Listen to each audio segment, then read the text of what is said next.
Hello guys, welcome to our channel. आज हम लेके आए हैं real history of Salahuddin Ayyubi sword. और आज तक हमने जो इससे पहले वीडियो देखी थी वो हमने देखी थी कैसे हिस्ट्री ऑफ सलाउद्दीन अय्यूबी की। एंड वो हम जानते कि वो ग्रेट वॉरियर थे, किस तरीके से उन्होंने वो क्रिश्चियंस के सामने लड़ा था। एंड वो किस तरीके से वो लड़ने के बाद जब वो वॉर जीत गए थे और जेरूसलम उन्होंने अपना लिया था, तो उसके बाद भी वहाँ से जब वो क्रिश्चियंस निकल के जा रहे थे तो उन्होंने बहुत प्यार से और सत्कार के साथ उनको भेजा था, ये नहीं कि मार धाड़ के या वैसे करके। तो ये उनकी बहुत अच्छी खासियत चीज़ थी। अब यहाँ पे ये देखना होगा कि इनके स्वॉर्ड के बारे में क्या बताया गया, क्या ये स्वॉर्ड कुछ यूनिक है, क्या इसमें कुछ ऐसी पावर्स हुआ करती थी जिससे सबको हरा देते थे। तो फिर देख लेते हैं इसके बारे में। और सीरियसली मैं भी जानने के लिए काफ़ी ज़्यादा एक्साइटेड हूँ। हालांकि इसका टाइटल भी बहुत ही ज़्यादा अलग है। मुझे लगा कि हम लोग हिस्ट्री जानने वाले हैं सलाउद्दीन अय्यूबी के बारे में, लेकिन जैसे ही मैंने स्वॉर्ड वर्ड मतलब पढ़ा, मैं शॉक थी कि यार ऐसी क्या हिस्ट्री हो सकती है स्वॉर्ड की, तलवार की। तो सीरियसली मैं इसको जानने के लिए बहुत ज़्यादा एक्साइटेड हूँ। तो देखते हैं वीडियो कैसे होने वाला है। वही देख लेते हैं कैसा होगा। तो आप भी देखो, हम भी देखते हैं। Let's start. दोस्तों 17 मई 1902 में एक आर्कियोलॉजिस्ट के जिनका नाम वेलेरियस स्टेस था, उन्होंने यूनान के एक जजीरे यानी कि ग्रीस के एक जजीरे के जिसको एंटिकथीरा के नाम से जाना जाता है उसमें डुबकी लगाई और डुबकी लगाकर वहां से दुनिया की हद से ज्यादा पुरानी और अजीबोगरीब चीजों को ढूंढने की कोशिश की। इस खोज में उनको सबसे पहले एक बड़े जहाज का मलबा मिला, एक ऐसा जहाज के जो ऐतिहासिक तौर पर लगभग 2000 साल पुराना था और ये हजरत ईसा अलैहिस्सलाम के दौर की रोमन सल्तनत का जहाज था। ऐसा माना जाता है कि दरअसल ये जहाज रोमियों का एक तिजारती जहाज हुआ करता था जिस पर खाने की चीजें, शराब की बहुत सारी बोतलें और बहुत सारे मुजस्समे भरे पड़े थे। बाद में एक्सपर्ट्स ने यह अंदाजा लगाया है कि शायद इस जहाज की मदद से ये लोग वो सारा माल अपने इलाके में ले जा रहे थे कि जो माल उन्होंने यूनानियों से जंग करने के बाद उनसे छीना था। मगर रास्ते में किसी न किसी वजह से ये जहाज पानी में डूब गया। वैसे तो दोस्तों इस जहाज पर ऐसी बहुत सारी चीजों की भरमार मिली है कि जो वैज्ञानिक ढूंढना चाहते थे, मगर इन तमाम चीजों के अलावा भी एक लकड़ी के बॉक्स में जो अजीबोगरीब मशीन मिली है उसने तो पूरी दुनिया के ही वैज्ञानिकों के होश उड़ा दिए थे। क्योंकि जाहिर है पूरी दुनिया के वैज्ञानिक ऐसी किसी मशीन को अपनी जिंदगी में पहली बार देख रहे थे। बाद में लकड़ी के इस बॉक्स में निकलने वाली इस मशीन को हमारी दुनिया के वैज्ञानिकों की तरफ से एंटिकथीरा मैकेनिज्म का नाम दे दिया गया था। मगर दोस्तों वैज्ञानिकों का असल इम्तिहान तो इस मशीन के नाम रखने के बाद ही शुरू हुआ था, क्योंकि अब उनको जल्द से जल्द पता करना था कि आखिर यह हद से ज्यादा अजीबोगरीब दिखने वाली मशीन है क्या, करती क्या है, होगा, किसने बनाया होगा, क्यों बनाया होगा और सबसे बड़ी बात कि आखिर ये मशीन क्या क्या कर सकती है। बस किसी चीज की खोजबीन शुरू कर दी गई।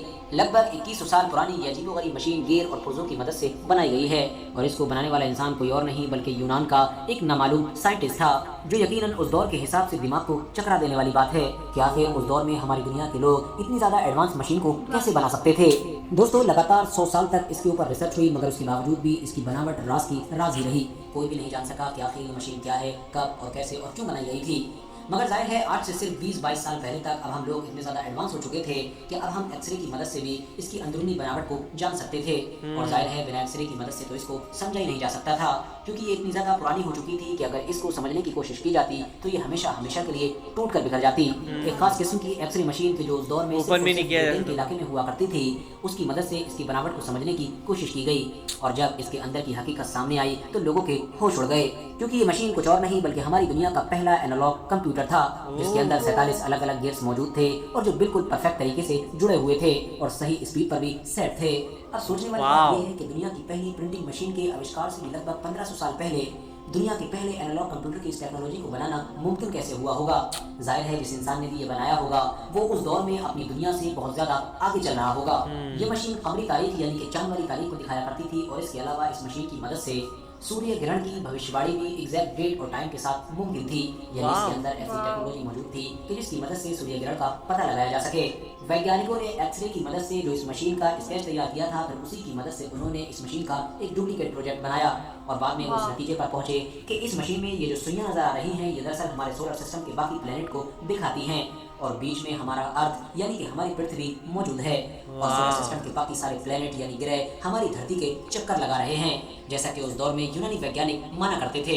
हैरानी की बात तो ये है कि कुछ वैज्ञानिक ये भी दावा करते हैं कि इस मशीन की मदद से सूर्य ग्रहण के कलर तक की भविष्यवाणी की जा सकती थी, मगर इस बात पर यकीन करना जरा थोड़ा मुश्किल काम है।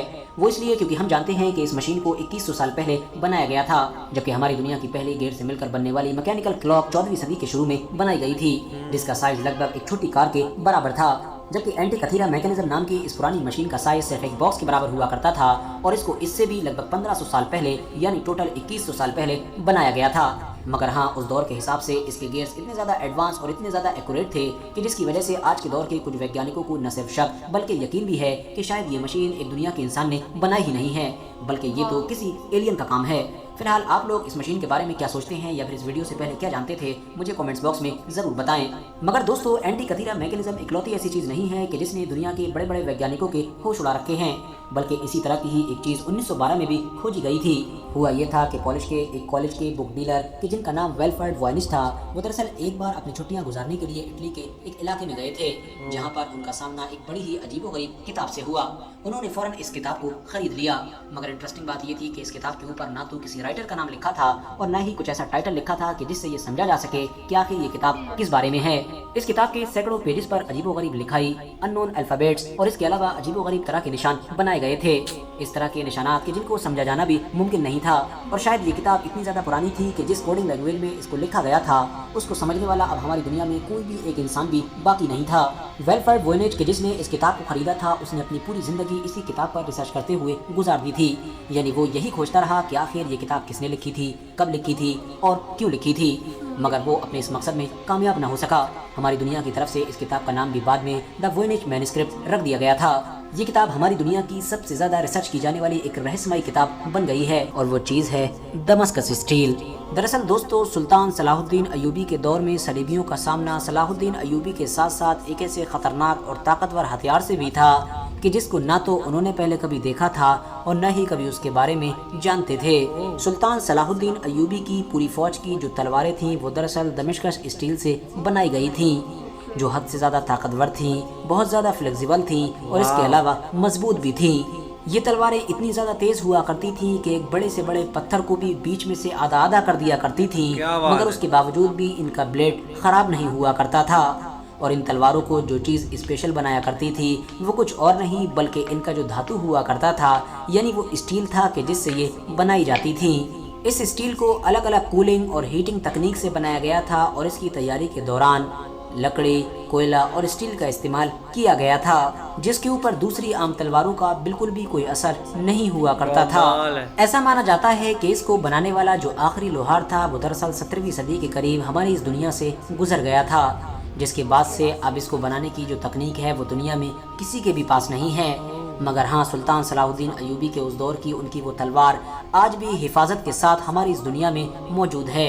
एक ऐसी तलवार के जिसने पूरी दुनिया को हैरानी में डाल रखा है, क्योंकि आज के दौर की बड़ी से बड़ी टेक्नोलॉजी भी उस चीज़ को बनाने में नाकामयाब है कि जिस चीज़ को सलाहुद्दीन अयूबी के दौर में बनाया गया था। दरअसल ये अपने आप में एक बहुत बड़ा आविष्कार यानी कि एक बहुत बड़ी इन्वेंशन थी। क्या कमाल की वीडियो थी यार, इससे हमें सिर्फ सुल्तान अयूबी की तलवार के बारे में ही नहीं पता लगा, और भी ऐसी चीज़ों के बारे में पता लगा कि जो कि बहुत ही अजीबो गरीब चीज़ें थी। और कभी कभी कुछ सवालों का जवाब ना हम लोगों के पास, हम आम लोगों के पास होता भी नहीं है।